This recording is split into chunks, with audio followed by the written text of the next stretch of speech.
We are live and we are back, baby. What up, KK? Happy New Year, everybody. Happy New Year to you, Sammy. Happy New Year to you, A-Rod. And a very special Happy New Year to you, Vic. We'd like to send my condolences to the Alabama Crimson Tide.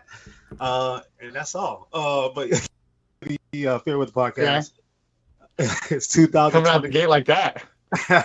Hey, I chose violence today. But anyway, you listen to the Fair with Podcast 2024. We haven't been canceled yet, so welcome back, everybody. If you're listening live, thanks for tuning in. If you're not listening to live, tune in next week live. But anyway, how's everybody's New Year going? Sammy? I'm gonna start with you. Happy New Year. Did you do anything special while we were gone? I'll be 100% honest. I did absolutely nothing special, and I absolutely loved it. I mean, I had A Rod over. I had a couple friends. A Rod passed out on my couch for Yeah. a couple minutes, but other than that, Damn, no. A-Rod's been getting drunk a lot lately, huh? The wedding on the couch. How much Bro, liquor do we that have seems- here, though? Man, don't make it seem like I'm an alcoholic. Jesus. Of course not. No, Of but course how much not. liquor did we have, though? We had a ton, bro. We had a lot. We had a lot of liquor. Bisco wine.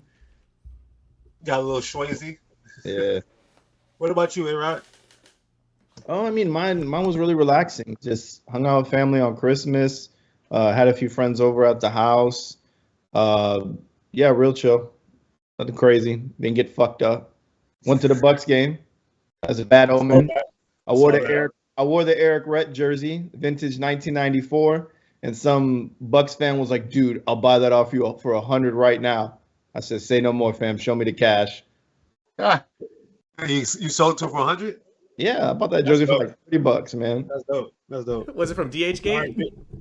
No, it's a real one. It was sports science on the bottom. Like, you know how they didn't have a sponsor back in the day? Everyone was just like, it's either Puma, it's either Nike, it's either Adidas, it's either Sports Science, it's either Champion, it's either Winston. So, old 1994, got that off of Depop and $100. Eric Rhett's got nothing to his name, but I think he trucked somebody in college and killed him on accident. That's it. and you got $100 because of that. So congratulations. I'll take it. Big, hey, what's up, bro? yo, How's your New Year? just living the dream, living the dream. Doing anything special? Oh no, sorry. I was looking up props for later in the show. That's called a tease, guys. But no, just kind of hung out at home, did like a little thing with the neighbors, shot off fireworks, all that good stuff. So You got all your fingers still? all still there, Just want to make sure. unfortunately. Just want to make sure. Any wacky shit or anything crazy that you've come across over the last couple weeks?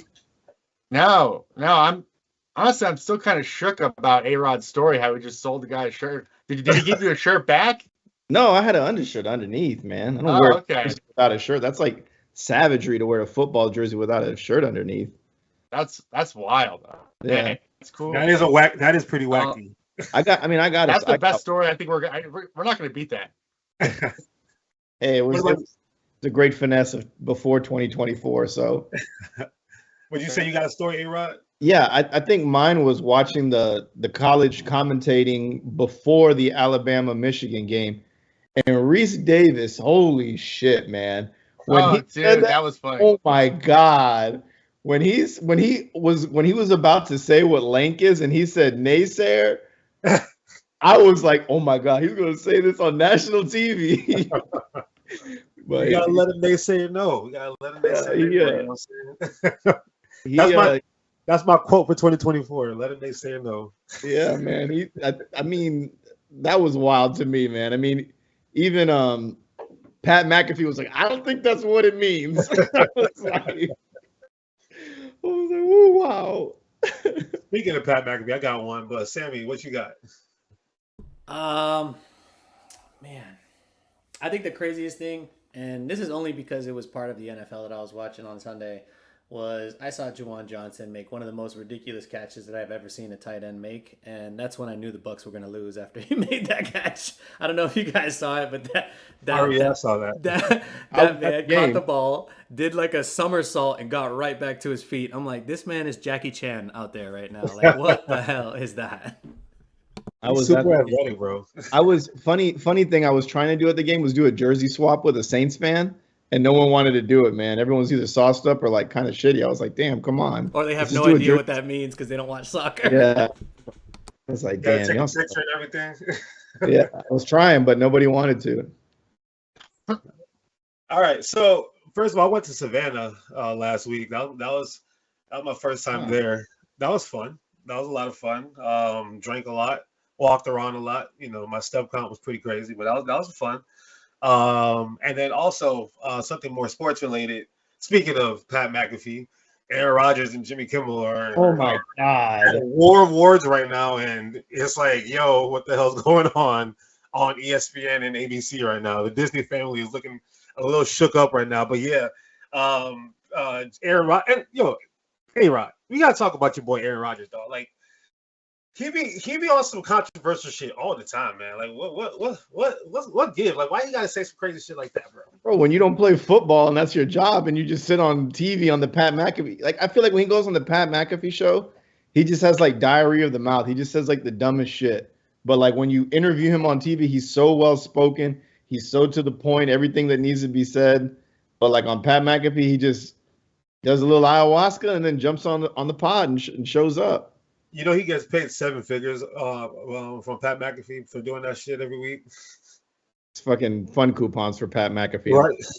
And speaking of money, Dave Tepper was out there throwing drinks at fans, the owner of the Carolina Panthers, and all they fined him was $300,000. So this billionaire just got a slap on the wrist. Oh, bad boy. You know, Fun coupons. To me, it's like, dog, like if a player threw a drink at a fan, not only would he get suspended for the rest of the season, he probably would have got fined like $500,000. So it's like, it's really crazy the precedent that we hold our players to, rather than these billionaires who can just feel like they can do whatever they want. I thought that was pretty kind of jacked up, but shit happens, right? So I'll leave it there.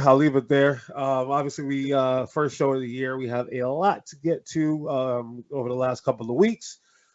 Since we've been gone, college football bowl games have happened, and then finally we got to New Year's, and we got to see college football. You know, we gave the college football committee grief for not putting Florida State and this, that, and the third, but let's be honest, they got it right. They got it right. So Florida State side too, like all the players opted out too. So like if all the players opt out, listen, that's not a performance that you want to put on a TV screen after you cried for about a month. At the end of the day, I don't care who opted out. Like you gotta be a man and show up. I agree. I'm just saying, like, don't poo on everything and then say, you know what, we're not in the ship, so I'm not gonna play. Like, right. That was piss poor. That was a piss poor performance to see that. But at the end of the day, Michigan, Alabama, and then Washington, Texas. Those are the two best playoff games I've watched. Typically, that first round in college football is always like Notre Dame getting beat 45-6, or Oklahoma getting beat 45-10. There's always some crazy blowout in the first round. But from a college football standpoint, I'll start with you, Vic. Obviously, I kicked off the show, and that show is violence.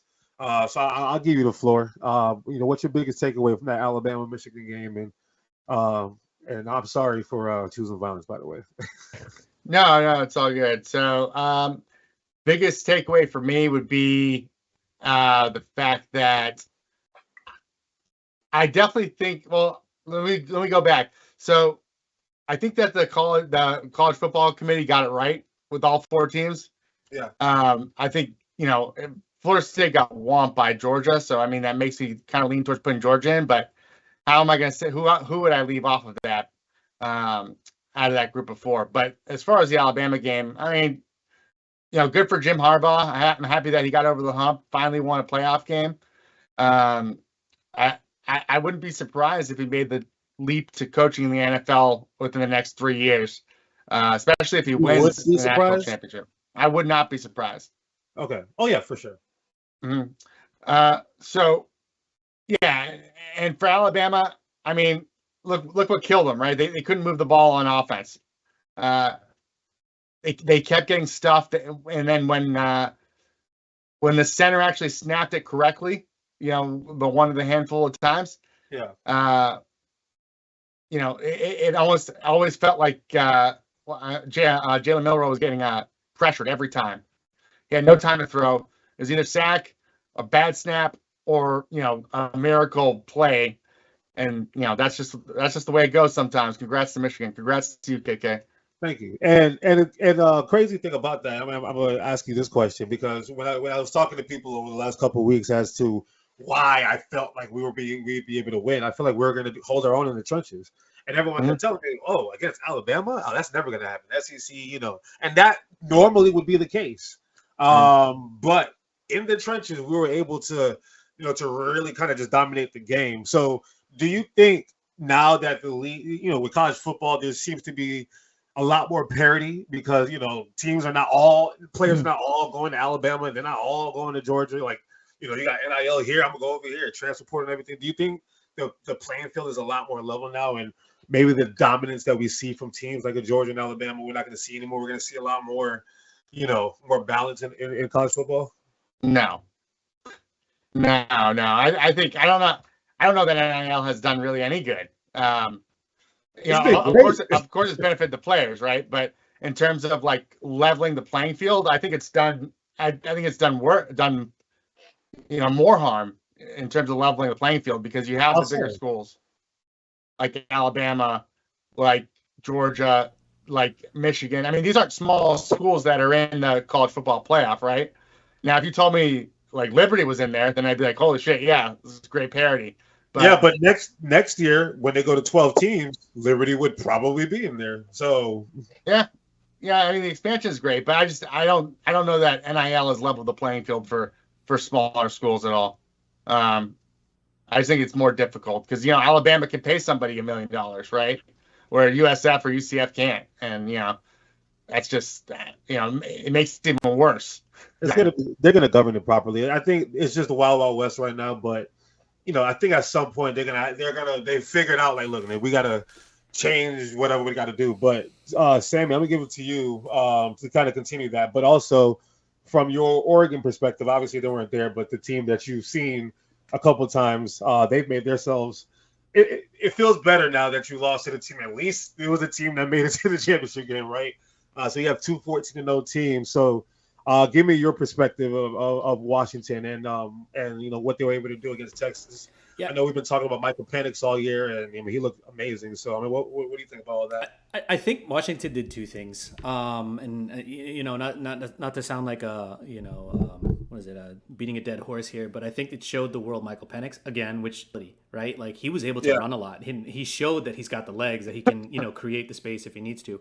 And I think the second part about it is it showed that the Pac-12 has decent defense. I'm not going to say they're like a great defense, but they held their own. Those corners I thought they were exceptional in this game against Texas, and not just to say that they're great. Like, I'm not saying they're comparable to Michigan or Alabama or things like that, but it just showed that they can hold their own, right, against some of these better wide receivers. And yeah, man, I think Penix is the real deal. Unfortunately, he's 11 was because at the time the offensive coordinator didn't want a left-handed quarterback. But it's just like at this point it doesn't matter, right? You look at like a player like Tua, he's doing his thing. But yeah, I mean, I loved what I saw.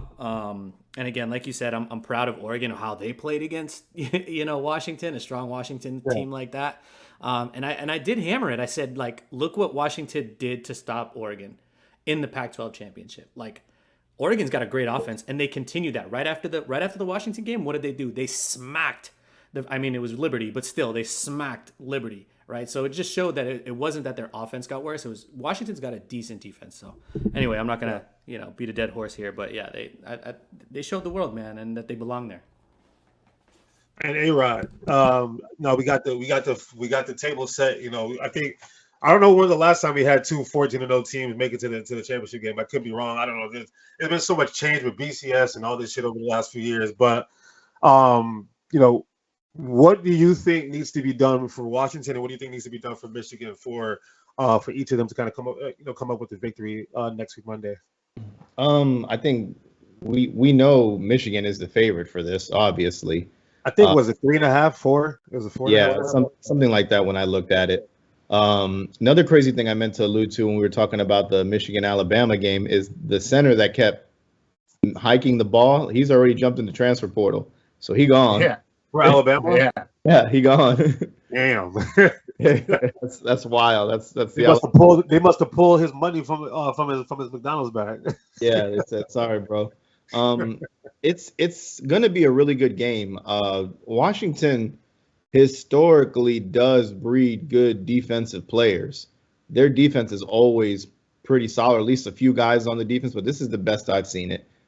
Texas, I know they have buzz because of the quarterback, and there's players that are there that are also very good too. I know the D-line guy, he's a monster.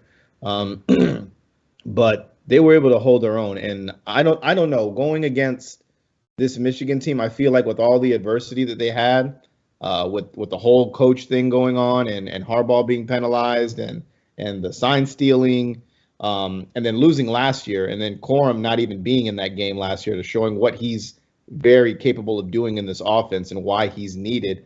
I like him too. I like his demeanor. I like his attitude. I like the way he plays. He's the real deal Holyfield. Yo, Mike Hart though, I was like blown away when I didn't even know he was on the coaching staff. Yeah. But I'm excited for this game because I think a lot of people have slept on Washington for the way that the team that they are. But ESPN and all these sports analysts and outlets, they're going to start hyping up a guy's name, and Michael Penix, he's been the real deal. We've been saying this since week 3, week 4. Like, this kid's really good. Yep. So it's going to be a good test for Washington, but I also think it's going to be really tough for Michigan too. I just don't think that they've seen an offense like this. I thought that we were going to get that out of Alabama, and I think we would have gotten it out of Alabama if it wasn't for the poor hiking, the O-line that we usually know as the Crimson Tide, the big red wave that's there, doing their job and blocking. But I mean, it was abysmal against Michigan. What, they got like 6-7 sacks on the kid? Yeah, 5 in the first half. Yeah. Well, Nick Saban made his adjustments at halftime, like he normally does. But I was gonna say, didn't Harbaugh blitz a lot more frequently in that first half? It looked like there was a lot of corner and linebacker. He was showing, it was a lot. He showed a lot. What I love about Jim Harbaugh, and that's why it's so good to have him on the sideline. He mixed it up so much. Like, we have different coverages, different, just different looks every time. And Miller, I mean, he's a young quarterback, so obviously, you haven't played football in a month, and you're at the Rose Bowl. You're playing against a very, very hungry Michigan team that it's like us against the world type of mentality. The amount of looks that we kept showing them, I mean, I would be flustered. I mean, you're going to be flustered. At the end of the day, you're going to be flustered. So, I think it's a good learning experience for him, kind of moving forward. But back to Washington real quick. My biggest fear about this Washington game, I feel like this could be like a Vince Young game that Michael Penix have, because like we know he's the real deal Holyfield, right? And it's like he's not really getting a lot of love like he should. And remember, USC was getting. I mean, that was the team, right? That was just the everything. Matt Leinart, Reggie Bush, Landell White was like everything. And then Vince Young was like, "Nah, I got this." And I feel like Michael Penix, he's probably like blocked out all the noise. I think this is his 6th year in college, right? Like he's a grown ass man. So fucking look 32. Yeah, that would be my biggest fear, is that he's gonna pull some Vince Young type of shit and just be like, just hold us back from doing anything. But I'm not gonna really pick a winner because I don't want to touch this game. But who do you guys have? A-Rod, who you got? I'm going Michigan. I really want Harbaugh to get one. I really, really want that man to get one. I feel so bad for him every year that he comes up short or something crazy happens, and I feel like he's beat the most difficult part, which is facing the suspension. Go get your ship, and then go to the NFL and help the Chargers win some shit over there. I love about this. That was my next question. When he's going to the NFL, does it matter if he wins or loses? Is he going to the NFL regardless? I think so. I think he's going to the NFL regardless. He'd be foolish not to, knowing what he's accomplished in the NFL in the small time frame that he was with San Francisco, and then all that he's accomplished with Michigan in the time he's been there. And even at Stanford before that, like it just makes sense for him to jump. Like, that's a college coach that's ready for the NFL. Yeah, he's solid. What about you, Vic? So guys, we got the the Big Ten versus the Pac. What is it now? 4, 2. It's when you think about it, it's actually a Big Pac. Ten game, right? Because like Yeah. Texas and Bama are SEC teams basically next year. Texas is there, and Washington Yeah. joined the. So the Big Ten conquered the SEC this week. I just want to say, what an amazing team! Hey, you know, a broken clock is right twice a day, right? So you have the wide open offense of the Pac-12 versus the grinded out offense of the Big Ten. 55% of Michigan's plays are running plays, as compared to Washington, who likes to pass the ball 60% of the time. 74% of the cash, 74% of the tickets are on Washington plus 4.5. Interestingly enough, the money line cash, 75% cash, 45% of the tickets are on Washington money line. I'm going to go with Sammy's Pac-12 darling Washington Huskies. Okay, all right. And Sammy, who you going with? I mean, I gotta go with the Washington Huskies, baby. I gotta go with the Pac-12. You know what I mean? I mean, Odunze, I don't even think had that crazy of a game against Texas. I think he's due. I didn't think this is his moment to show that he's one of the top 3 wide receivers. And because everybody's talking about all the 2 other wide receivers ahead of him, and he's not getting enough love. And also, come on, man, let's bring a title to Tampa, baby. Come on, let Michael Penix cook, baby. 8-1-3, let's go. If they win, like I got no dog in the fight. I want Harbaugh to win, but I'll be happy if Penix wins because he's a Tampa boy. So shame on you, USF. Shame on I won't lie. What a crazy shout out he gave too, right? Day City, 8-1-3. I was happy about that. But I ain't gonna lie. Like, as much as I really do love Michael Penix, I have no issues with Washington whatsoever. I've never hated that team in my life. The team that I like to root for Pac-12 teams because they don't get a lot of love in this East Coast bias market that we're in. But I'll be very depressed if we lose because I know Jim Harbaugh is not walking through those doors anymore. And all the success that we've had over the last couple of years, and then to fall short against TCU last year and Georgia the year before, and just all the roller coaster that I've been through as a Michigan fan, and the shit that the Philadelphia Eagles are putting me through lately, I could really use a nice little pick me up. So let's go blue, and I'm gonna just leave it there. Also, just let it be known. I know some people haven't seen the video that I sent you guys, but Michael Penix had USF as one of the hats that he was gonna put on his head. So, you know what I mean? Damn. I mean, just the amount of, when you think about it, before we get to the NFL, the amount of shit that we just have in Tampa that we let get outside of the damn 813 and 727 and area code and everything like that. Even Lakeland kids, like, it's like, come on, guys, like we got to do better. I think Alex Gold, and shout out to the USF Bulls, by the way. We went bowling. We put a beat down on Syracuse. I mean, we smacked them up. Only Florida team to win a bowl game. Florida team to win a bowl game. We smacked them up. And then Christmas Eve, it was Christmas Eve. I went to my friend, our friend's house, and she went to UCF. And I'm just sitting there watching UCF on the couch, like, dang, y'all really about to lose to Georgia Tech, huh? And we were like, thank you for, we allowed you guys to use Raymond James Stadium only for y'all to lose to Georgia Tech. So go Bulls. And yeah. Shout out to USF. Now, let's move on. NFL. Since we've been gone, a lot of shit has happened. A lot of shit has happened to meet my team. A lot of crazy shit has happened to my team. And then the Jets and the Patriots have, kind of just been about the same. So before I go into my rant, because I have a lot to get off of my chest right now, pause. We'll start with Mr. Jet A-Rod, and I want you to give me your one word to describe 2023 for the Jets, and then just explain your in conclusion of 2023 for the New York Jets. With one word. Poopy. What was it? Poopy. Yeah, that's it. We need a graphic. So Sammy gets it. Poopy. All right. Now, in conclusion, give me your in conclusion. In conclusion, it's going to be a fresh slate next year from what I keep reading. It's the same team coming back basically. We'll accept Dalvin Cook because he's gone.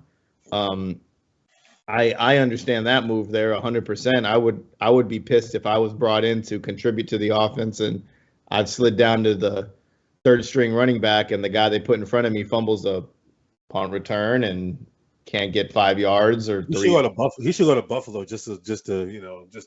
It would make sense, but it See says his brother. the Cowboys and the Ravens are looking at him right I now. figured So, the Cowboys would. It's shaking my head.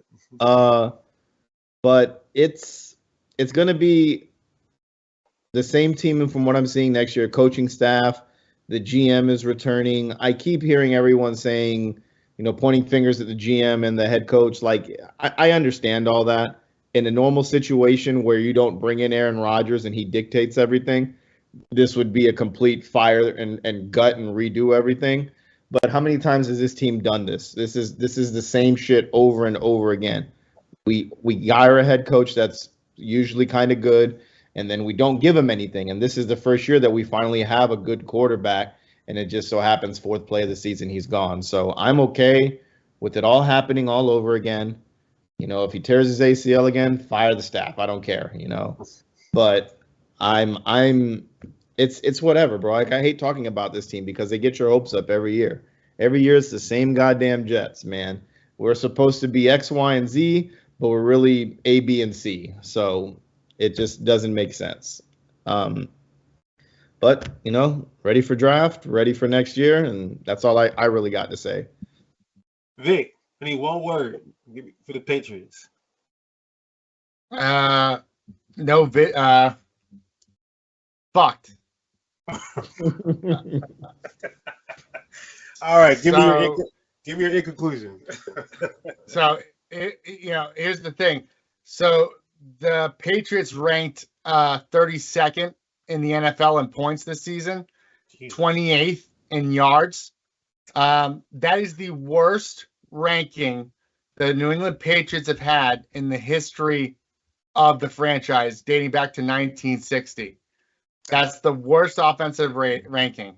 So obviously something needs to be done on the offensive side of the ball, whether that be a change of quarterback, which I think is definitely needed, possibly drafting a playmaking wide receiver named Marvin Harrison Jr.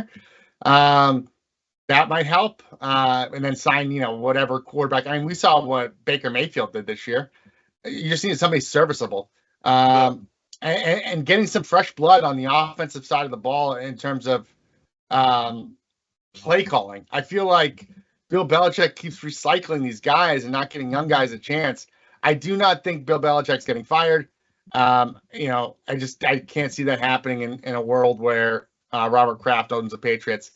So I think we're going to be stuck with Belichick. Not stuck, but we're going to have Belichick next year. Hopefully he makes some personnel decisions on the offensive side of the ball. Hopefully he gives up the reins on the GM side of the ball, so that we can move forward as a franchise and start setting up for life after Belichick, rather than just sucking for the next 10 years like the Jets. Do you have like a contingency plan as far as like who would be a good fit after Belichick to take over? What you guys want for moving forward? Because obviously the next you guys are gonna get a quarterback at some point, whether it's this draft or a free agent, I don't know. But like, who would you want to attach to said quarterback? Mike McDaniel, but he's not available. But somebody like that, like a young up and coming coach. I know Gerard Mayo has been floated out there as a possible replacement for Belichick, but I want somebody fun and exciting. I don't want another Belichick clone. I want somebody new, some fresh blood. Yeah. Let's I get heard away Vrabel. I heard Vrabel wants out of Tennessee. Would you want that? No, thank you. I want an offensive minded coach. I want to. If we're gonna lose, let's lose like the Arizona Cardinals lose. Don't talk about Arizona. Like yeah. Well, when they don't lose, they but they at least they lose fun, right? Give me something fun to watch. Sammy, give me a word. Talentless. Damn, that's rough. And That's I only rough. mean it from the offensive side. So pretty much echoing everything Vic said. I just want, because the last 4 weeks I've wanted to turn the game off, right? But they didn't. The defense didn't give me a reason to, and I didn't want to be that guy that turned the TV off just because the offense couldn't move when the defense is buying in. And it's very clear that the defense is still buying into what Bill Belichick is doing, and the defense is still capable of I mean, you can look at the stats and see that it's mid-tier, but when they're on the field for most of the game, you got to take into consideration that's why some of their stats are a little bit inflated because the offense can't move the ball. I don't think a single quarterback is going to change the outcome of this offense. I think this offense is just from top to bottom just absolute trash. 30 seconds says a lot. Like, they're just bad. Yeah. Quarterback, wide receivers, tight ends. I mean, I love Ramondre Stevenson. Doesn't look like he has any of his legs back yet.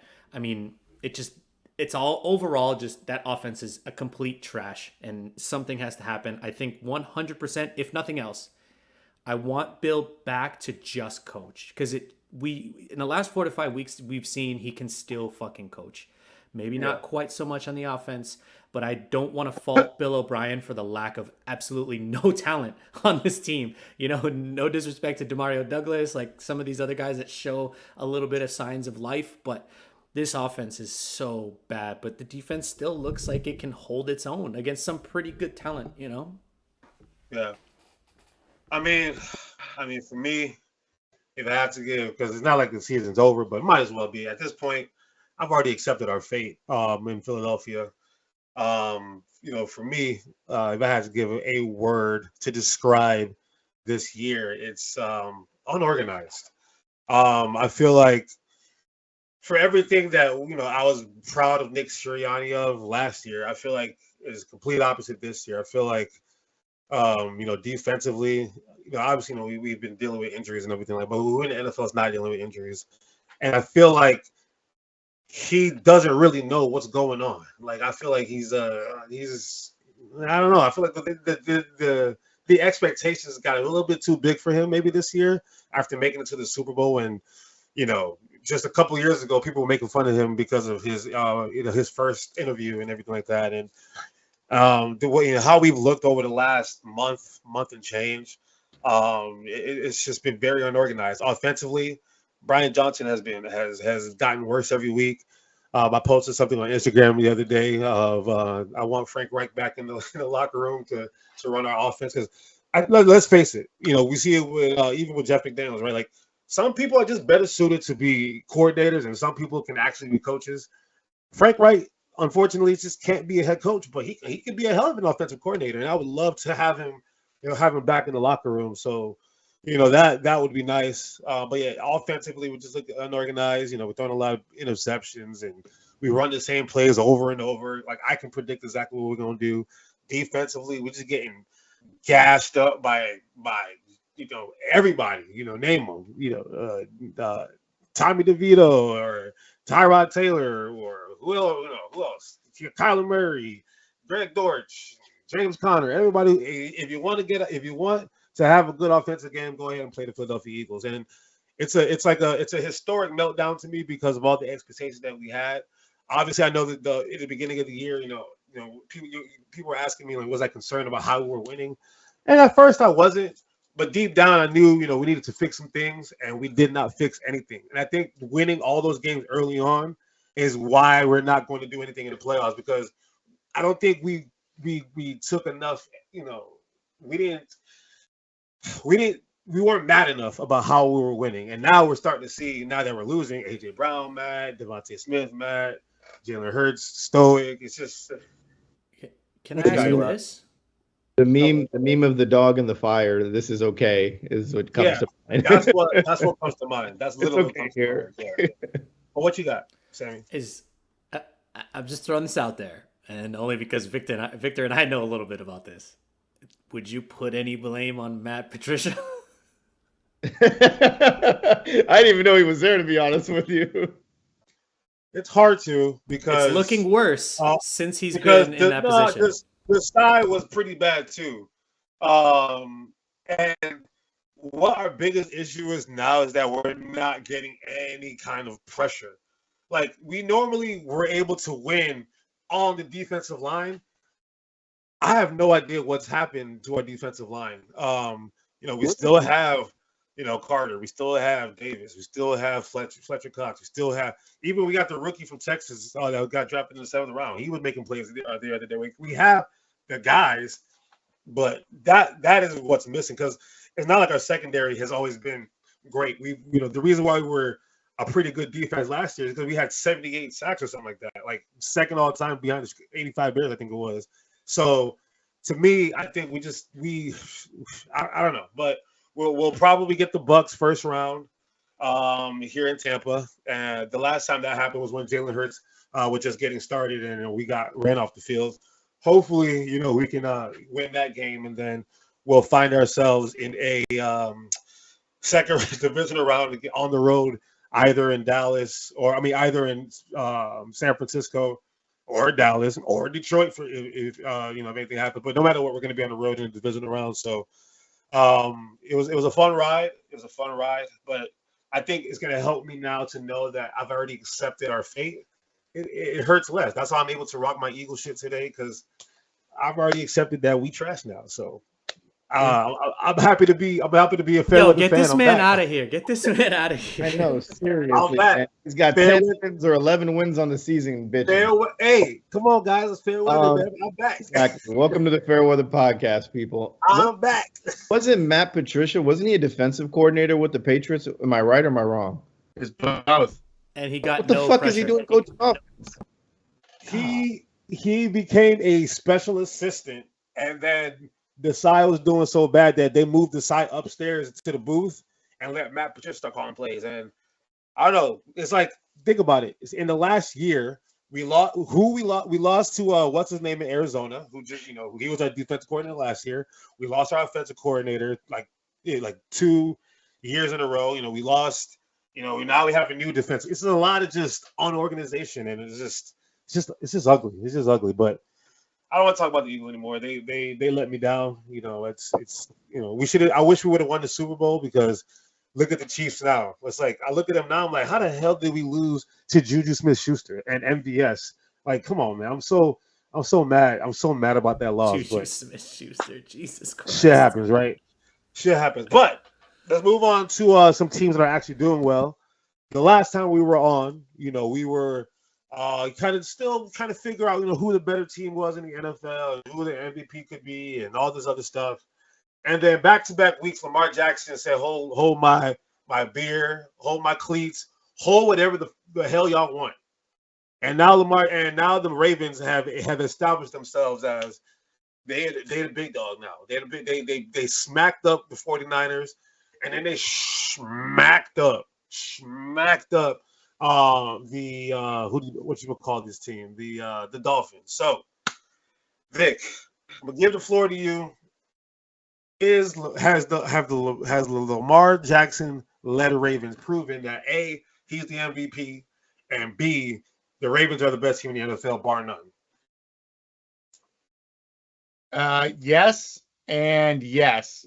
Lamar has been incredible.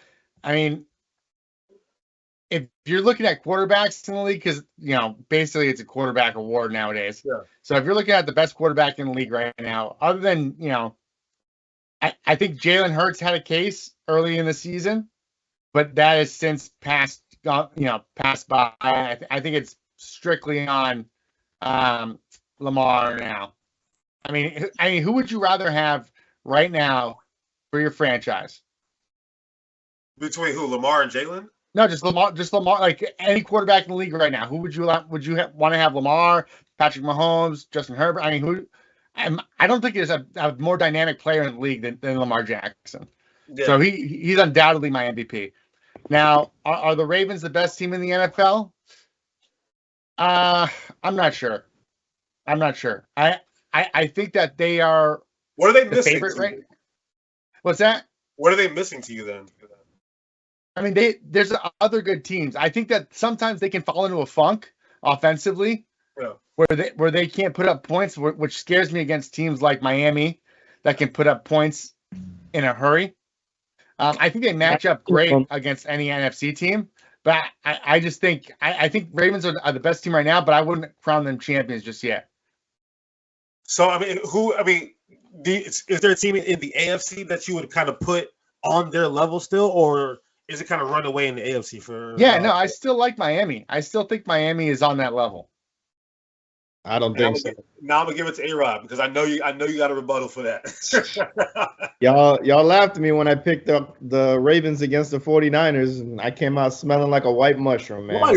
Nobody laughed at you. It's just hard to pick against the Ravens. I mean the 49ers at that point. That's all it I was. think didn't I pick the Ravens? You did not. Everybody picked the 49ers but me, and I won that week again. So I think the Ravens, what we've been bitching about for these last few years about Lamar, oh, he's a running quarterback, oh, he can't do this, and that. He's doing everything we need him to do. He's not throwing the ball, 70 yards downfield, but he's throwing perfect slants to Zay Flowers. Odell Beckham's still doing it. Isaiah Likely, man, what a step up.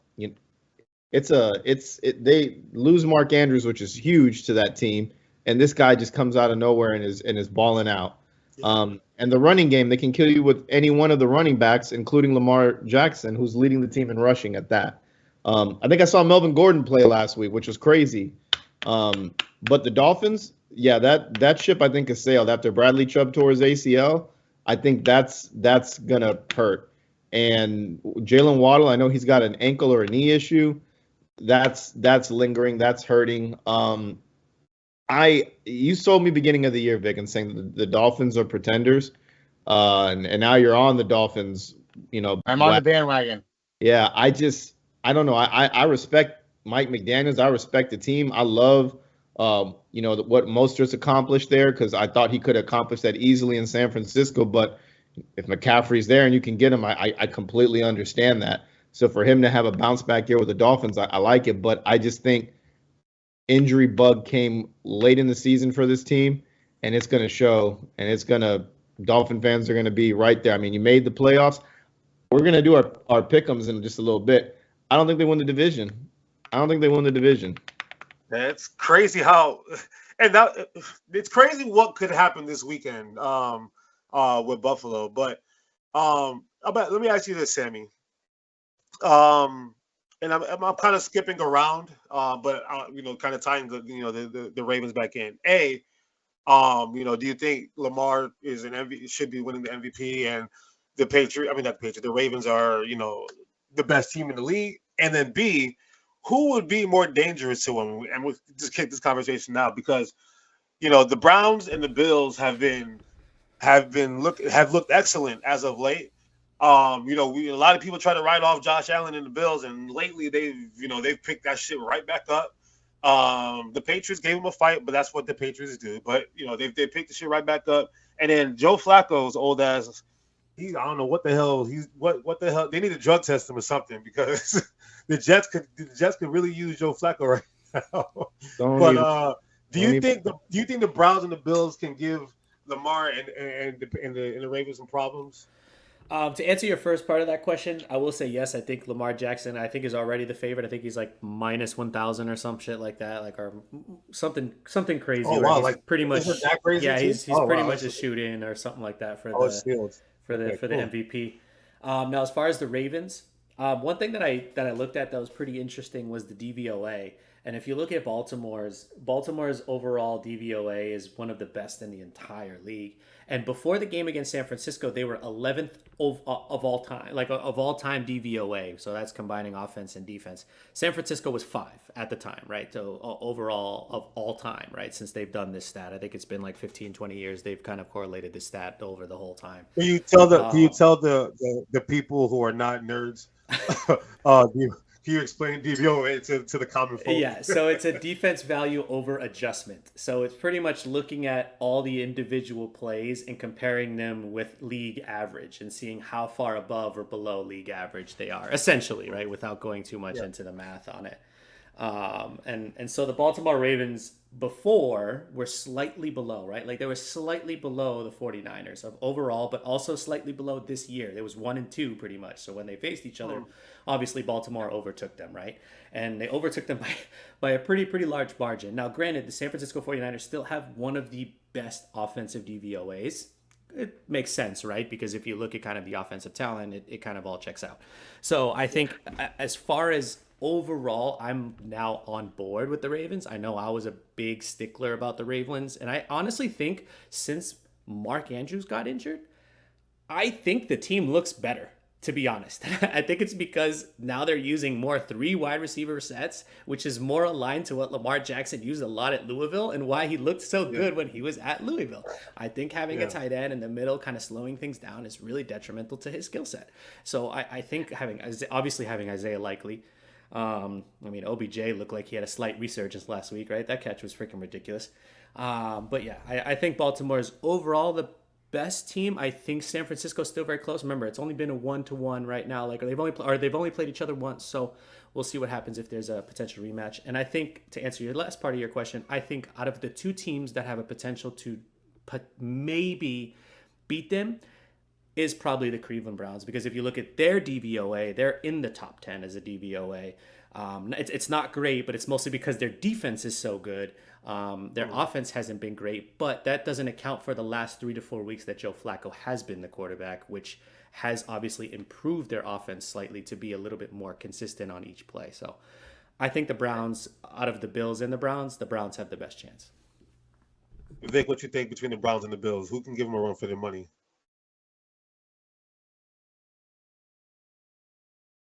You got to go Bills, right? They have the quarterback. That's what it all comes down to. It's a quarterback-driven league. As much as I hate Josh Allen, he's better than whatever's on the Brown side.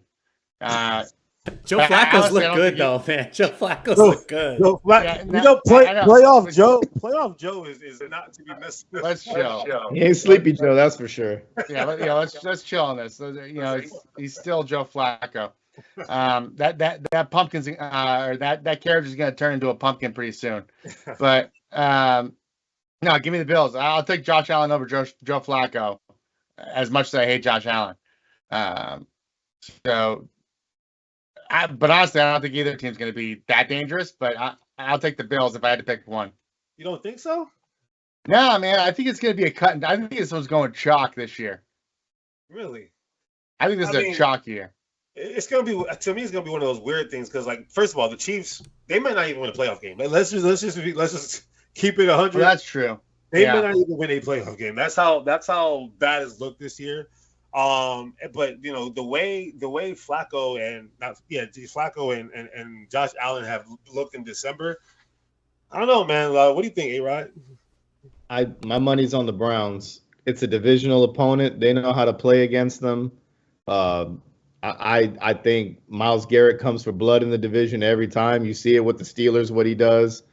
I put my money more towards the Browns than the Bills. I hate Josh Allen, and it has nothing to do with Josh Allen. I just think when it comes down to when you play a divisional team, you know how to play them. And I know it's playoff football, it's different, but still divisional games when it's, Dallas versus New York in the playoffs, they'll still give them a run for their money, or Dallas and Philadelphia. It's going to be a tough head-to-head matchup. So I would give a slight lean to the Browns. And Joe Flacco used to play for the Ravens, so it'd be nice for him to get a win over that team. It's a little extra juice there. Yeah. To be fair, the Bills have not made the playoffs yet, so I mean they could still not even make the playoffs. This is true. This is very true. But if they do make it, I like them better. I have to look up what the scenario is going to be, because obviously we're about to do our pickles in a little bit, but obviously they have to beat the Dolphins. Is there a way they can get in if they lose? I don't know if that was They can. I think they can still get in if they lose, but so the Texans would have to beat the Colts, and the Steelers would have to beat Baltimore. And the Ravens are resting all their starters, so it's possible that they should be able to win that. Okay, we'll see. I mean, for me, I look at Buffalo. Ever since they fired old boy, even though I didn't think he was the problem at the time, I don't know, man. It's like I feel like what the Eagles should have done this 4 weeks ago as well was kind of get rid of Brian Johnson. Even though he may not have seemed like the problem. Same thing with Buffalo. It's not like he was the problem like per se, but I don't know. I feel like a page has been turned. And I feel Josh Allen looks a little bit more confident. He looks a little bit more mature, a little bit more sure of himself, and the team itself look a little bit more sure of themselves. So that's a team I would love to avoid. Would be Buffalo. Obviously, if they they have a chance to win their division. If they win the division, then they're going to give some teams some problems. So we'll see how that goes. But really quickly in the NFC, obviously, there's the top 4 teams that everyone talks about, the Cowboys, the Lions, the Eagles, and the 49ers. That's been the talk of the town. Before I get to, other things, obviously we need to talk about this Lions-Cowboys thing real quick because of how the game ended. Does anybody feel that, and just feel free, does anybody feel like the Lions weren't wronged? Or it's just like I know they were wrong. I just want to make sure that I'm not the only one because obviously that was egregious to me. Should they have kicked the extra point after the second time? Maybe, but that was very egregious to me. But does anybody feel other than myself that the Cowboys weren't wrong? I mean, the Lions weren't wrong there. Sammy, Fuck the Cowboys. thank you. A-Rod, Fuck the Cowboys, man. thank you. So cool. Now that we've cleared that up. We're also very clearly a big Detroit fucking podcast. Let's make that very clear. From weeks 4 through fucking 10, we were like, "Yo, this is legit." So we trying to bite some kneecaps around here. Pause. I don't know if that's pause, but pause anyway. But we try to bite some kneecaps over here, and I'm proud of, and I know you are, A-Rod. I'm proud of what Dan Campbell's accomplished this year. That's the head coach that you want on your team. Yeah. The Dolphins fucked up not keeping that guy when they had the. My biggest issue, though, because at the end of the day, that was a very important game for the Detroit Lions because had they won that game, they would have had a very good chance of getting that number 2 seed and locking that shit away, especially after we lost to the Cardinals, right? That would have been their seed. Now, they, that pushes them down to 3. And if it comes down to a rematch between the Cowboys and the Lions, I'm sure they would much rather have that game in Detroit and give their fans a show rather than, having them go to Cowboy Stadium to do that. So, and then you look at, and now that sports gambling is legal, all this shit makes me think a lot more in depth about all this shit that I see. Because to me, it's like, I'm pretty sure a good amount of people would have won a lot of money had they picked, with the, I don't know who was favored in that game. Maybe the Cowboys were favored because they were at home, right? I'm assuming that they were favored.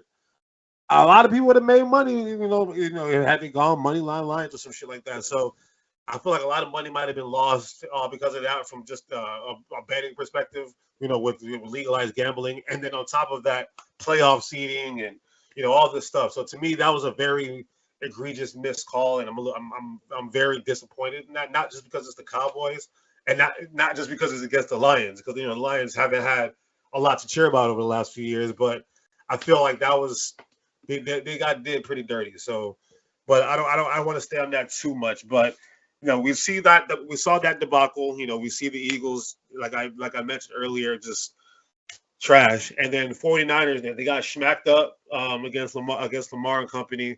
And Chris McCaffrey got a little bit of an injury. He should be fine. They get the number 1 seed. Obviously, they're going to have a week to rest. But from those 4 teams, I'll start with you, A-Rod. I want you to give me just one player, coach, or somebody per team that needs to step up the most for them to, and who you got going to the Super Bowl out of those 4. Or not even necessarily the Super Bowl. Who's just the best team out of those 4?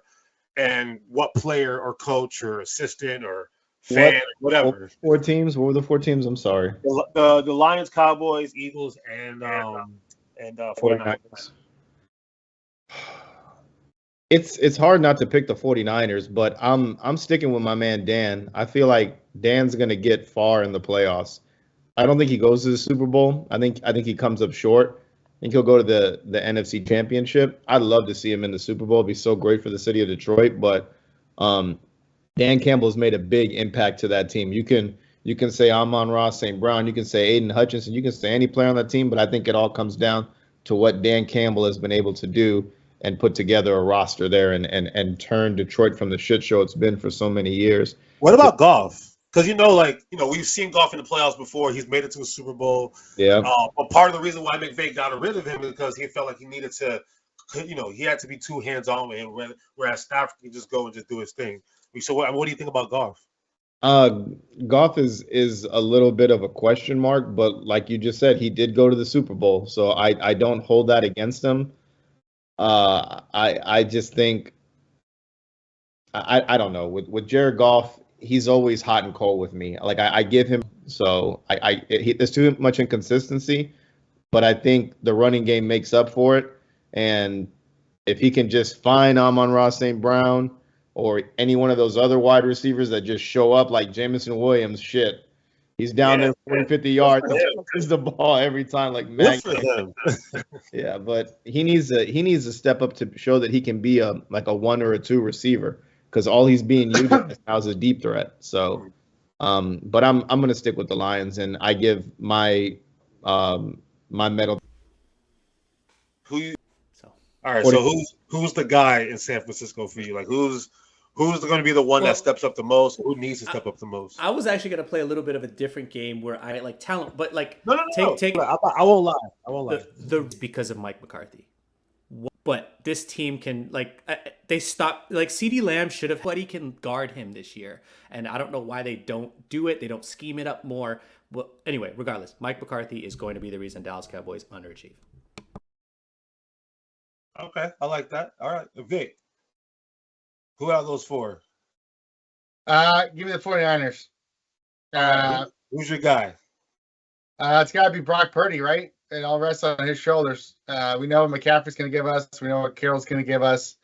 Can Brock Purdy be the guy he's been all season in the playoffs? Well, Detroit or 49ers can make it. I won't speak on it because I don't want to, because I'm depressed. But looking at the Philadelphia Eagles, from your perspective, who needs to be the guy that makes it turn around in Philadelphia for them to have a shot to get back to the Super Bowl? It's tough. You could look at the wide receivers, AJ Brown and Devonta Smith, and say, they need to produce more. But you can also, it all goes back to the quarterback, right? Jalen Hurts, they get paid, been consistent all season, but this is the time where you have to grab your team by the balls and drag them across that finish line. Pause. Yeah, they like grabbing balls. So, brought teams to a championship before. Didn't necessarily finish it, but he got there. So we'll see what happens. I think Brock Purdy and Christian McCaffrey and Deebo Samuel, that offense on top of that defense is just going to be so overpowering for other teams.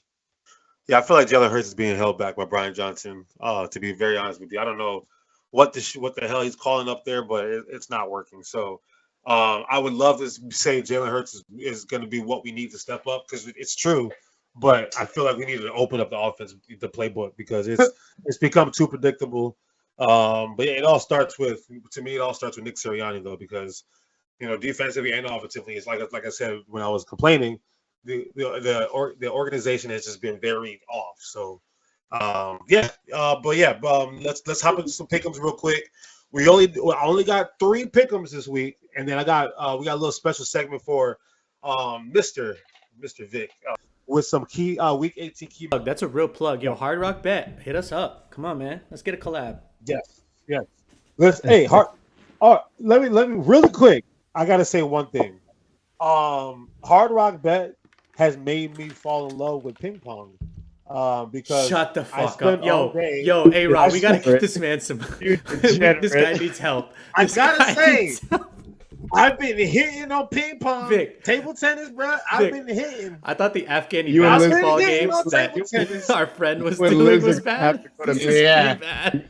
Yeah. Listen, I started studying these players. I'm like, I've been on top of this. In our caption now, because A-Rod. How we sitting right now? All right. So last week the scores were KK 3, me 4, Vic 3 with it this year, kid. So let me ask you this: we can't get no extra credit. Is there going to be a at the end? Does a loser have to do something crazy on the pot? KK wanted me to do something last year, but it ain't ever come. It's a gun. Sam, you in last place? All right, we're gonna get the fans to come up with a punishment for you. Just show us gun on the live stream. That's all you got. I'll get one. we're not gonna let you end up like Ja. We ain't gonna let you like Ja. So we gonna let the fans come up with something. But all right, what we got, Sammy? Give me All the right, game. so we only got 3 games this week. This is pretty much a tiebreaker, right? So this is going to decide who wins the entire year. Should we make this?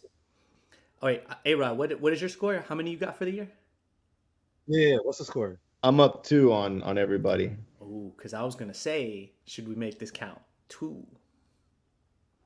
So whoever wins this week gets a +2. Because this puts me, if I beat Vic, then I'm not in last place.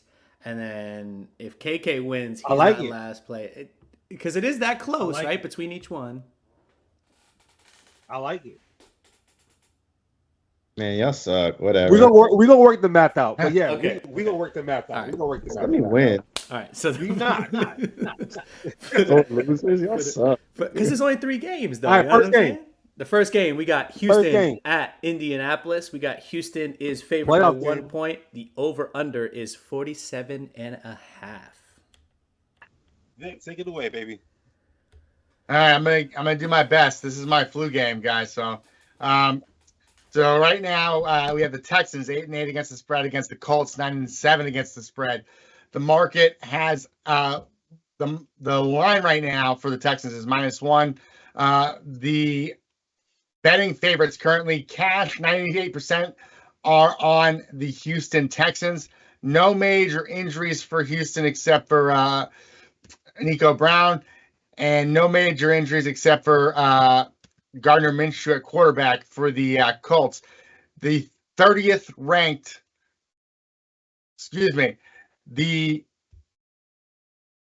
hold on.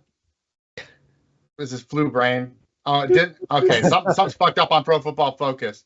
But anyway, 98% of the cash, 93% of the tickets are on the Texans.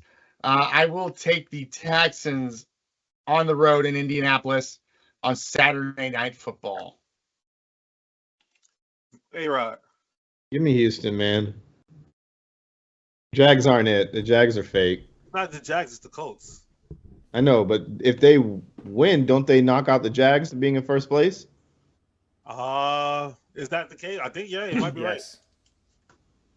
Not for first place, right? I thought First place. It's a win and they're in.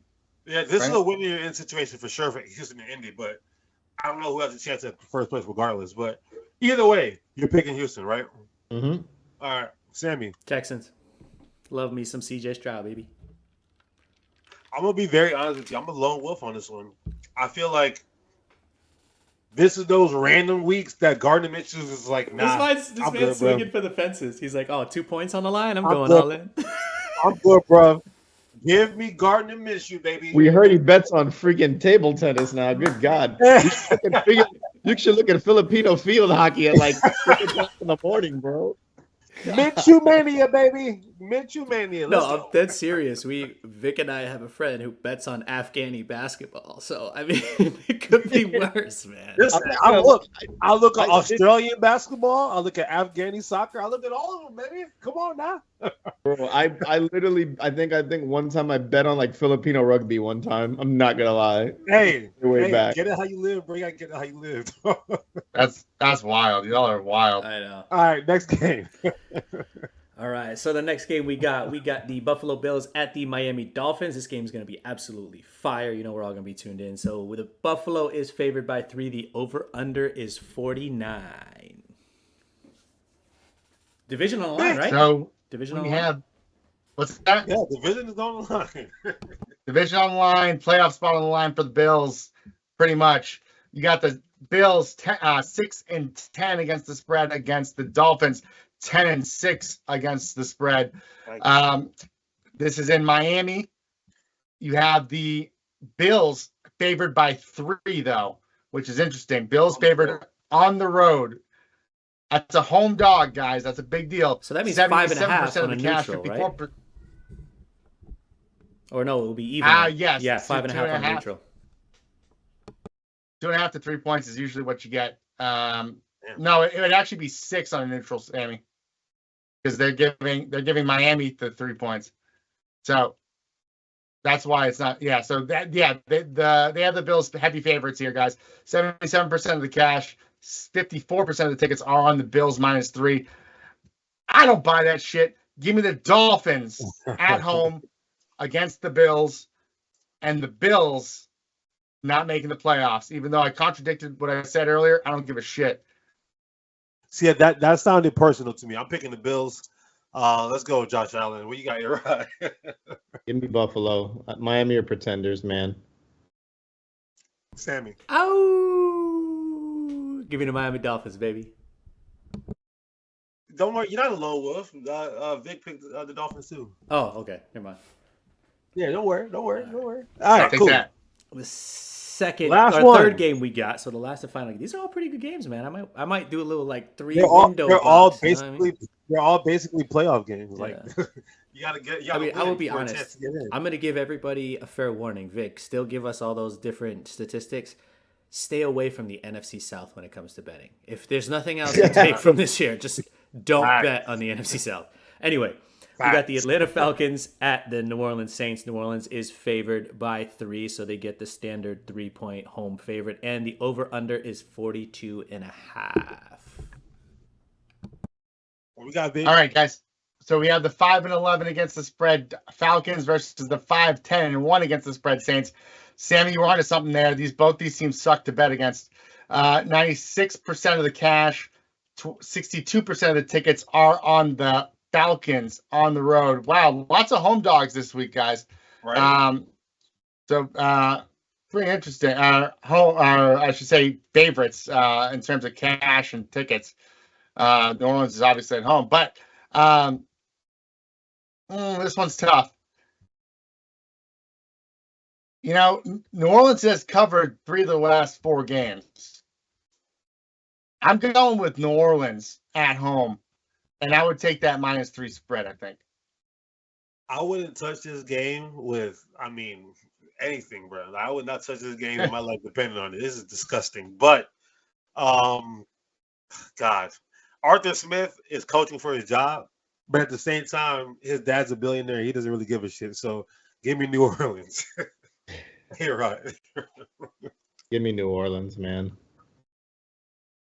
I know Cam Jordan said any given Sunday, but I started the year telling you guys the stat about the Atlanta Falcons being those against the spread darlings last year. Yeah. This year, they totally just blew my fucking mind with the way they're Bijan Robinson not getting any touches and all this other shit. They don't know what the fuck they're doing in Atlanta. So, yeah, give me the Saints, too. All right. We're all on the Saints. Big. We normally do 5 games, but you know what? The rest of those games don't really matter. A lot of starters are going to be resting. So for people like myself who look at like table tennis and volleyball, I've been hitting on volleyball too, by the way.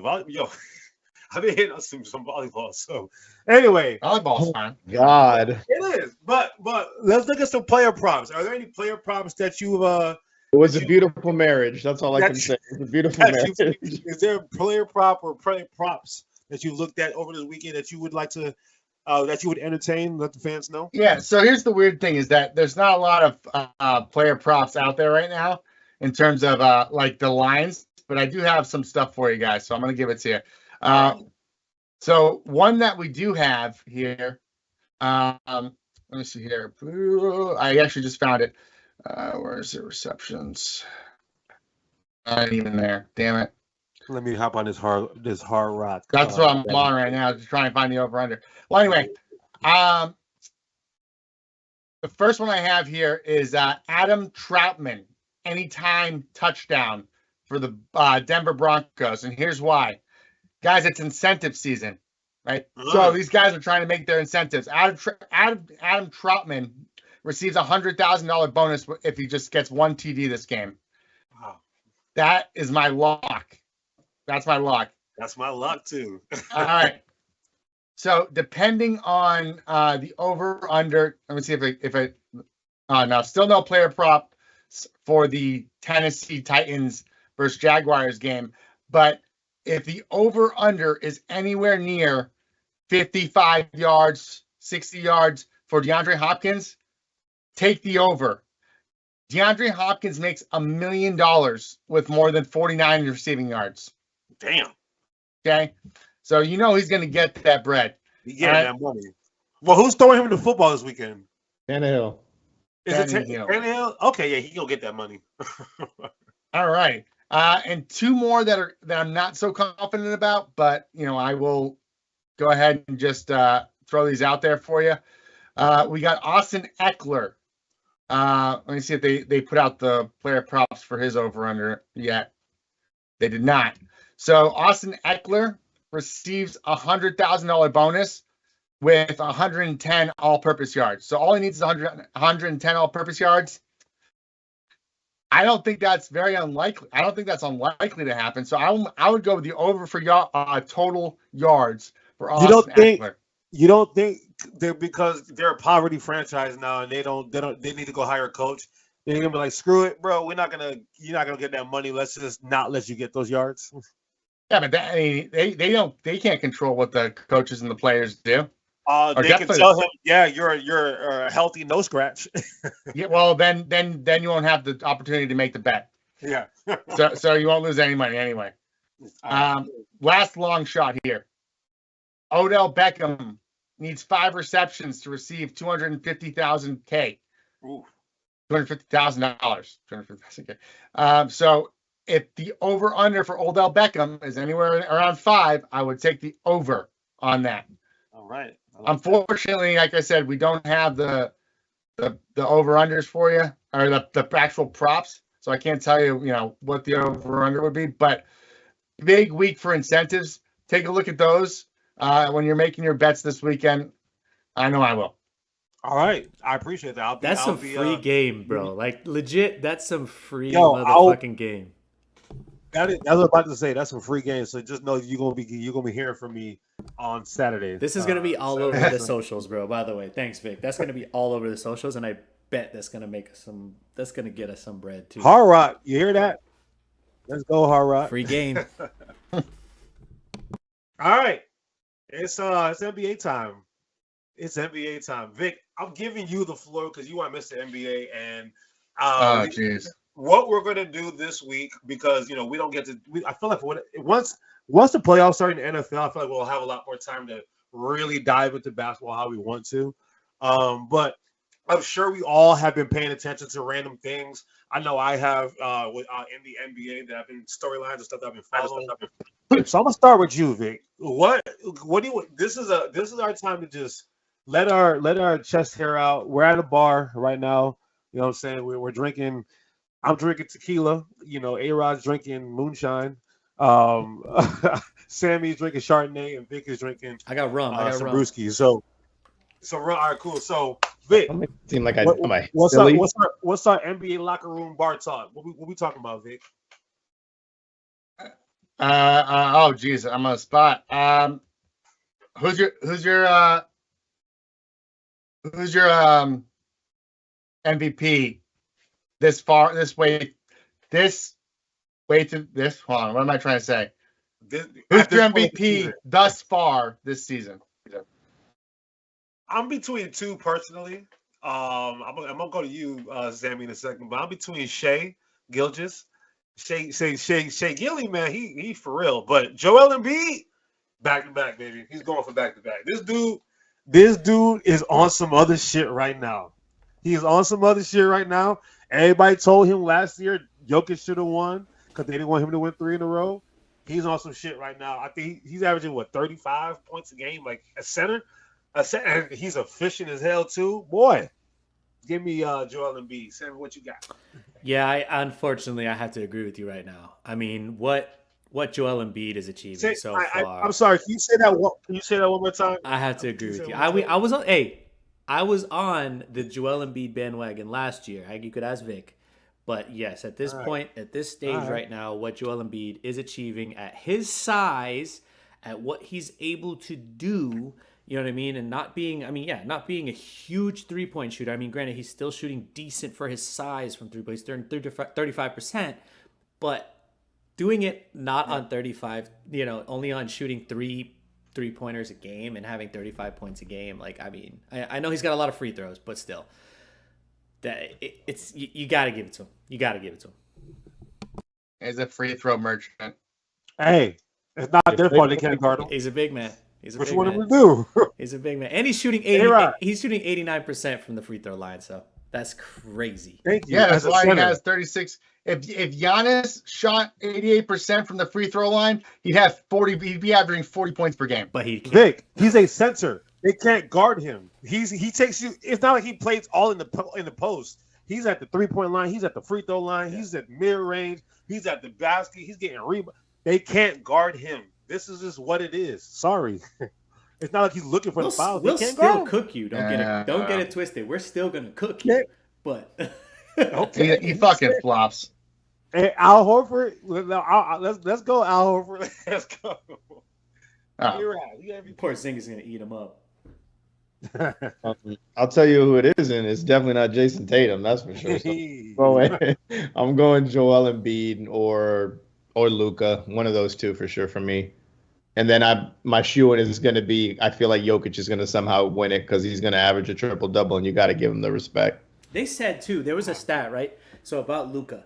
There was a stat that he's averaging, 33, 34 points a game, and his usage percentage is less than what James Harden's usage percentage was back when he won the MVP, or was close, when he was averaging 36 points a game. So imagine if his usage percentage goes up. Crazy. Like... This is crazy what we're seeing from Luka. Like we What did I can't. tell you? Joel's What did I having a great tell you, season, Sammy? but yo, give Luka his props, man. Give him his flowers, bro. Sammy, I told you this in August. You looked at me funny. Or September, whatever it was. You looked at me funny like, oh, no, wait. I'm like, you going to see. Look at him. Why do you have to give? He gave me the most whitest accent. He's like, no. He showed up to the season in shape. Now look at my dog. I just want to say. No, he did. But Vic, you never gave us your MVP, man. Who's your MVP?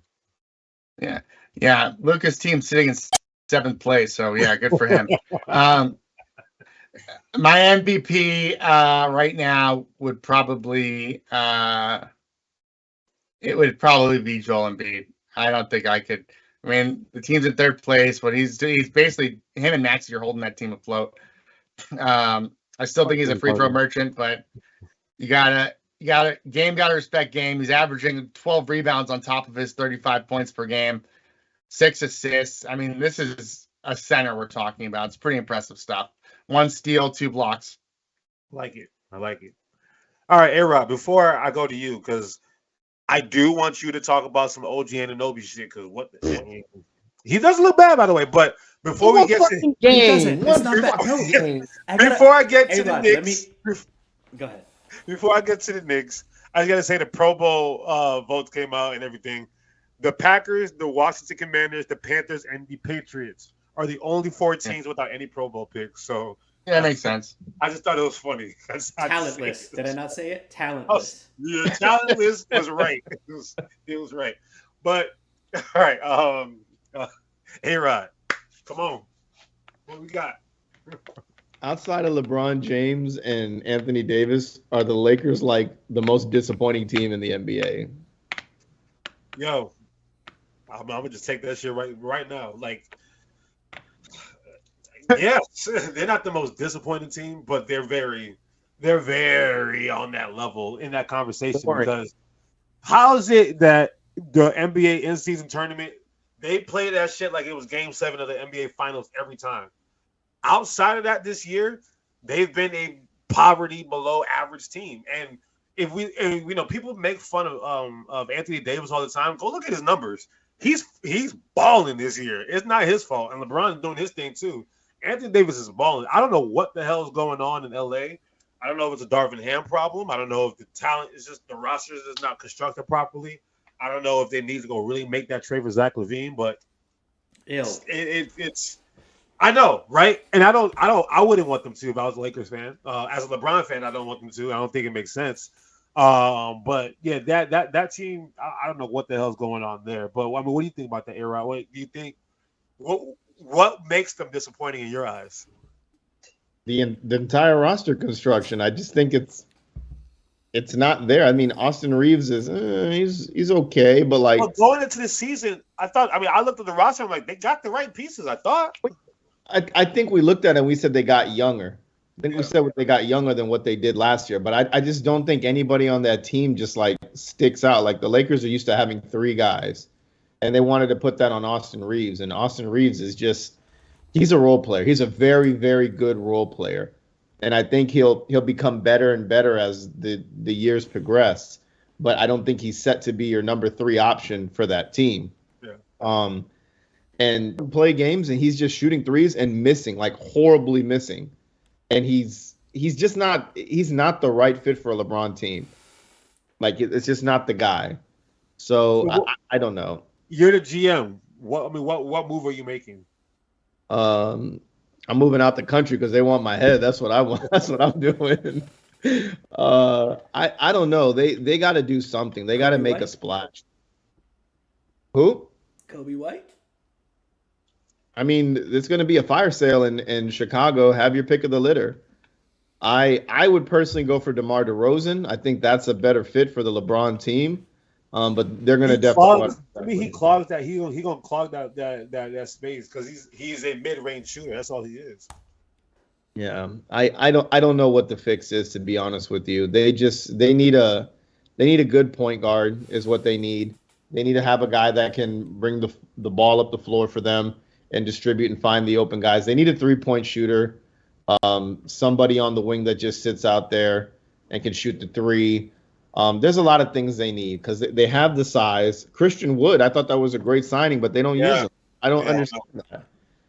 That makes sense. I don't know if you have anything to add to that, Sammy. Do you have anything to add?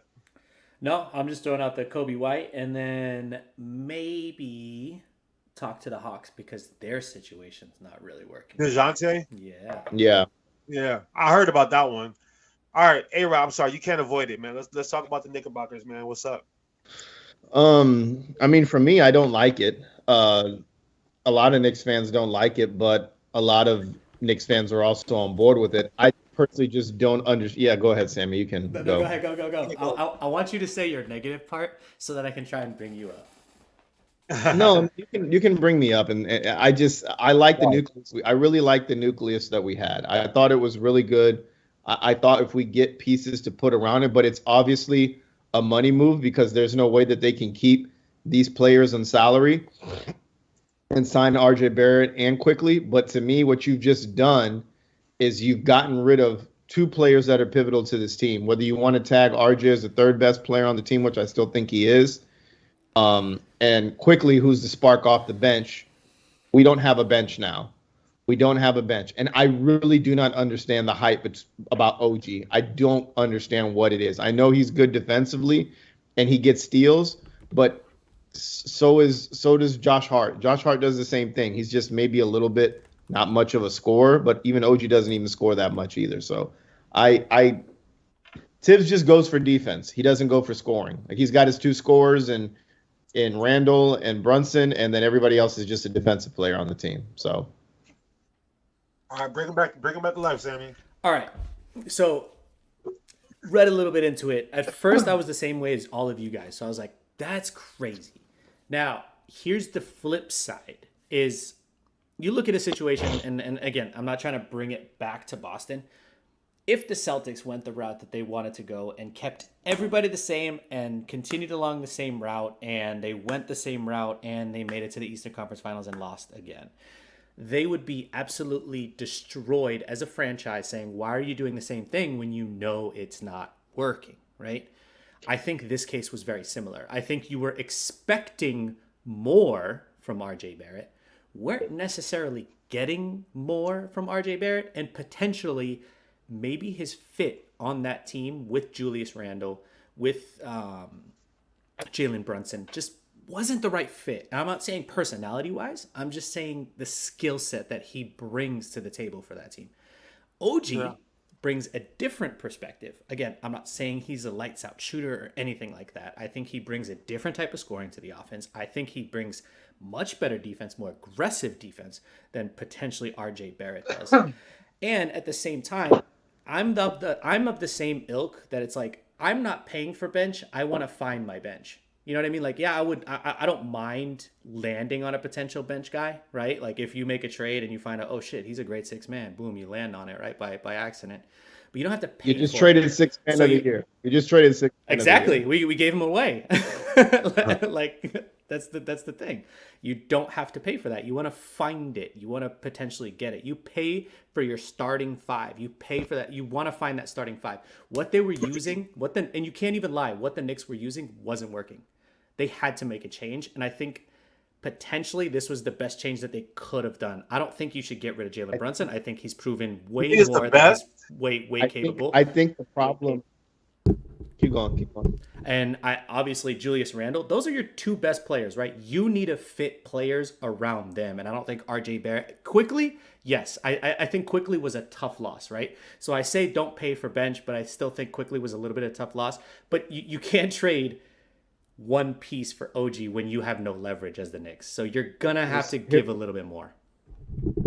I get it. Here's the problem. I don't think that was the issue. I think losing Mitchell Robinson for a while is a big problem because we don't have a center presence now on the team. I know Isaiah Hartenstein does his thing, and I respect it. I think he's a good backup, but he's not the true starter.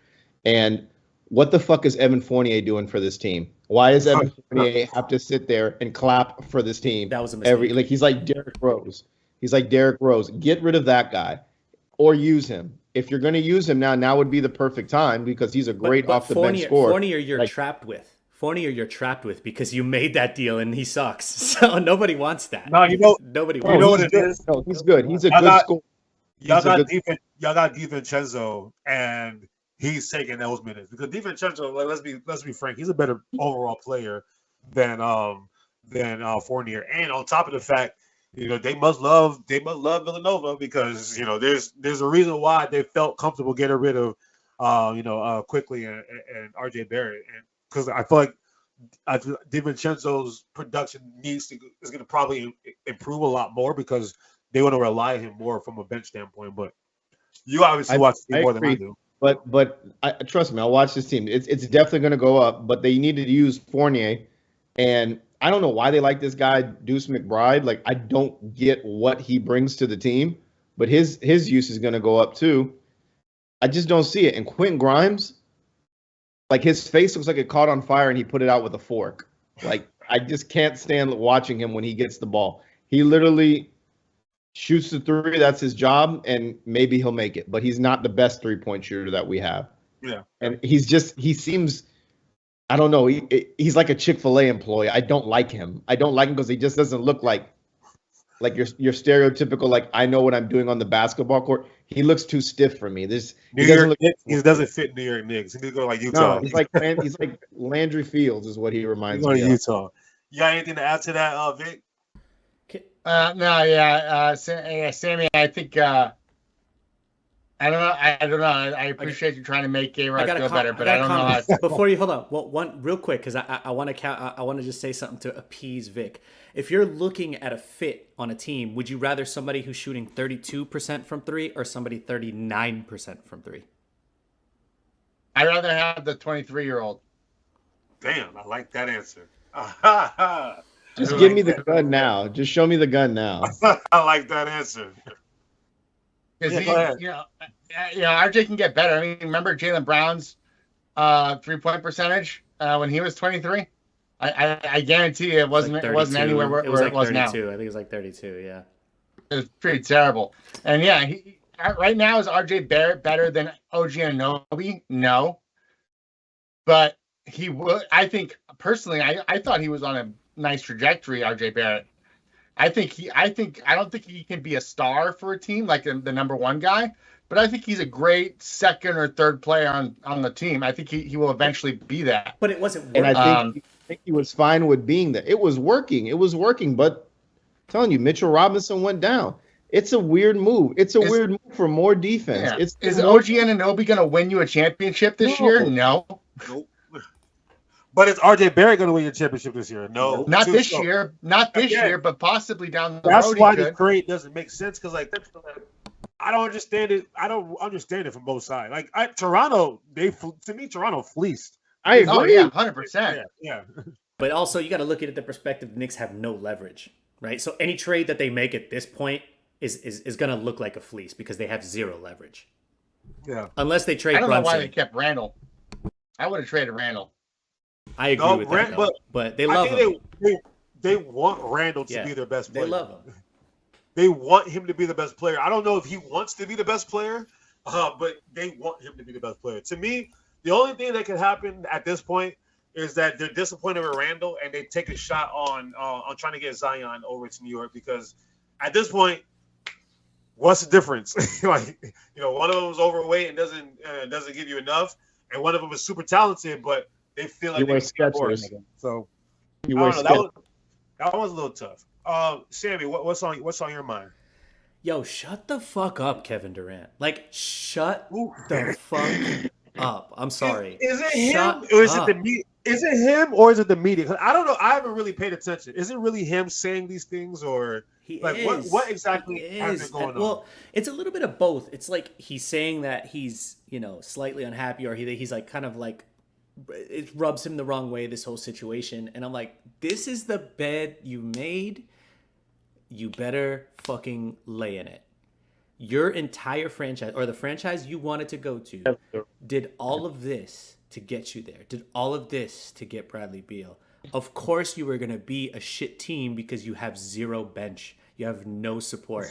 If one guy gets injured, which has Bradley Beal played much this year? I don't remember. I've been watching a pretty good amount of games the last 2 weeks since the last episode we've He's done. playing like 29% of the games.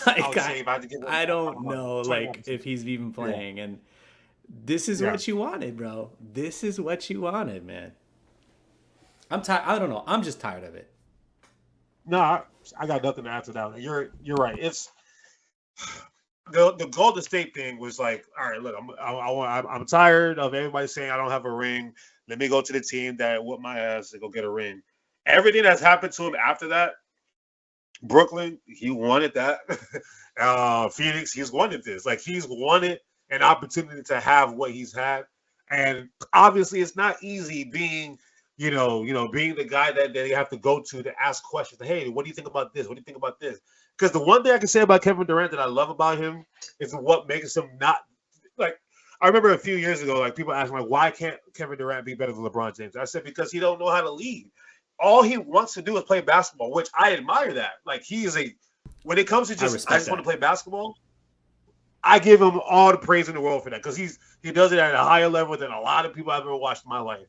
It's everything else that he can't do from a leadership standpoint that it's going to always hold him back from getting to that level of appreciation that he's probably going to be looking for.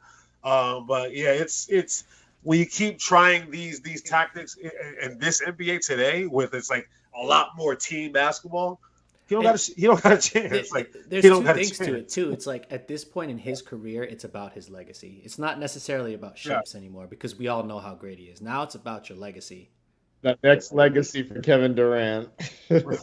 Bro, like, and tough, I can man. see It's a tough. situation. I'm gonna say this now. I can see a situation, him potentially making his way to Golden State again, because they look like they need it.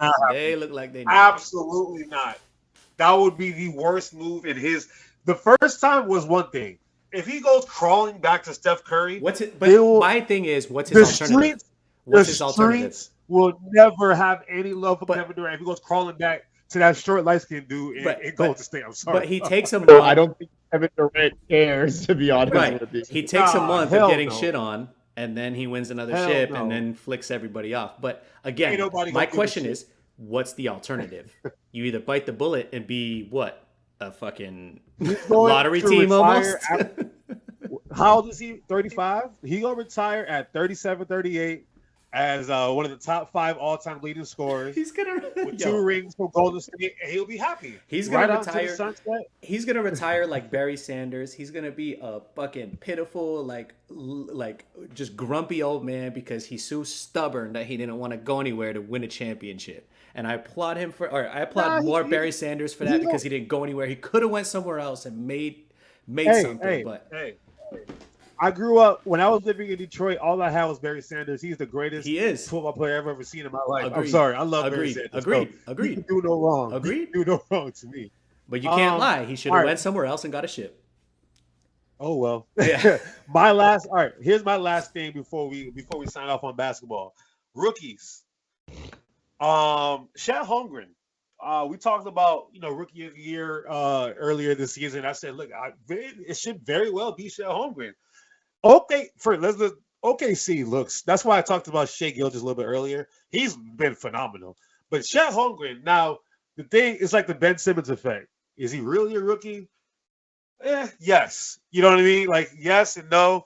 But I will say Victor Wembanyama was playing professional basketball overseas. So is he really a rookie? You know what I mean? So I really, really like what I'm seeing from Chet Holmgren. Right now he is averaging. I got some numbers. He's averaging 17.6 points a game, 7.6 rebounds, 2.7 blocks, right? But at the same time, and only 1.8 turnovers, whereas Vic, he's averaging more points, more rebounds, and more blocks. But the team is pretty trash. So it's like, if we're just looking at numbers and then we're looking at actual production, I pulled up Hollinger's NBA player statistics. Chet Holmgren's PER is 21.88. And Victor's is 19.44. Number 2, though, Trace Jackson Davis from Golden State. He played 4 years in college at Indiana, and I really liked him in college. And ever since Draymond has been out, not Andrew Wiggins, Kuminga and Trace Jackson Davis look like they're going to be the next in line in Golden State, because you look at Golden State's roster right now. You got Steph Curry, and then you got you got old Klay Thompson, who's not the same. Draymond Green on timeout every day.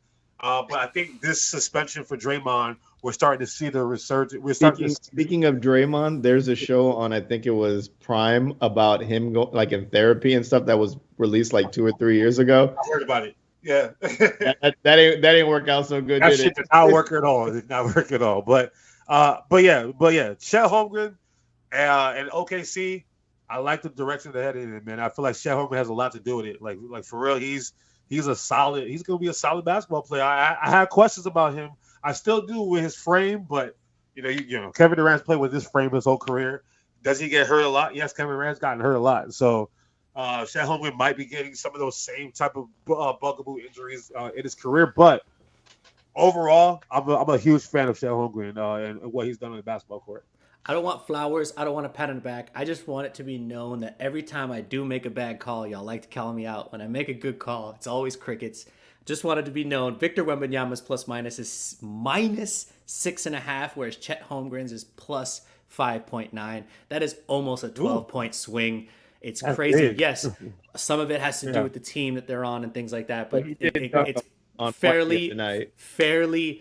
fairly individual of a stat, especially given the 20-game sample size that they've been in. Granted, we're going to look at this again at the end of the year and kind of reconvene and see where it goes.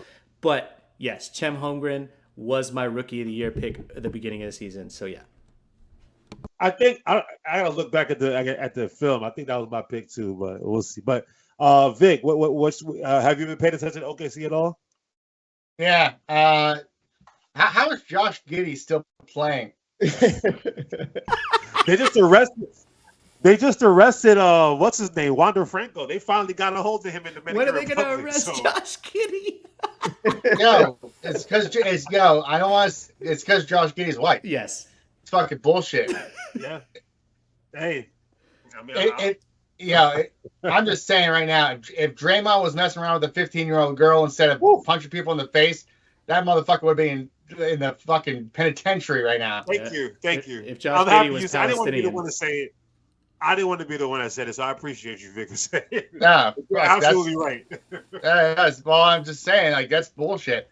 Yeah. He just fucking torched us last night. I'm pissed.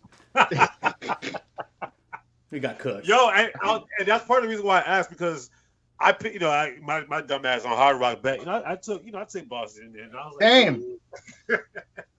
Damn, OKC's pretty good, man. They're pretty good. I know they're a good team, but it's bullshit. He shouldn't be allowed to play.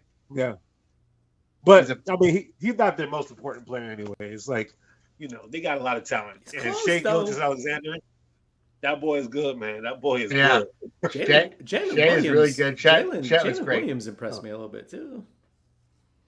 Which one? Because they got a few of those Jalen Williams. Yeah. Oh, and shout out to John Morant. That's all I got to say. I don't give a damn if he's shooting at the crowd or whatever. John Morant is the face of the NBA. Let's just be honest. All right? Bro, I listened to like 4 or 5 podcasts after that conversation we had, and they all said the same thing Victor and I said, and they were like, "Yo, at least have a little remorse, like a little restraint." You're like, not wrong. Too soon. But everyone's doing that same. Everyone's doing that same celebration. I watched at least 7 players this weekend do that. But they didn't get suspended for having a gun. It's a dance. It's a dance. We talk about millennials, bro. These are not millennials. We're millennials. They were talking about Gen Zers. This is what they do, bro. This is what they do. I can't be mad. Play stupid games. Play stupid games. Win stupid prizes. It'll catch. Hey, shout out to John Morant. I mean, if Allen Iverson is my favorite basketball player of all time. I'm pretty sure if Allen Iverson got in trouble for the same shit, he'd probably be doing the same shit right now. And I can't be mad because that's my dog. But I'm gonna leave it there. Anybody else got anything to add? Because I am disowned. I'm kind of praying John Morant shows us another gun. I'm like counting down on it. I'm not gonna lie. That's not gonna happen. That's not gonna happen. So. It would be. That's not gonna happen. His homeboys must have learned their because John Morant's the breadwinner for his homeboys. So if John Morant ain't getting no money, his homeboys ain't getting no money, and they ain't gonna let that shit happen. So I'm gonna hope that his homeboys and his dad and all that shit kind of like, all right, brother, calm down a little bit. But he got Derrick Rose in the locker room now, so he's got a little bit of and Marcus Smart. I mean, he's got some guidance now. So to me, they're headed in the right direction now. But we'll see how the season goes. But All-Star voting is open in case anybody wants to vote. I'll be voting heavily for Joel Embiid every single day. So make sure he is a starter. But that's all I got. Real quick, I know Vic's gonna poo-poo me about this because it doesn't have to do with America, but the African Cup officially starts in 14 days, so exactly 2 weeks, January 17th. KK, you better start watching, bro. I know your boys are gonna make some noise. Your boys, they piss me off. Your boys are gonna make some noise. I want you to watch. They piss me off all the time. Right now, all eyes on Morocco, of course, because of what they just did during the World Cup. Egypt, they're always perennial favorites. Cameroon, Senegal looking to see if Mane can do anything left with those legs.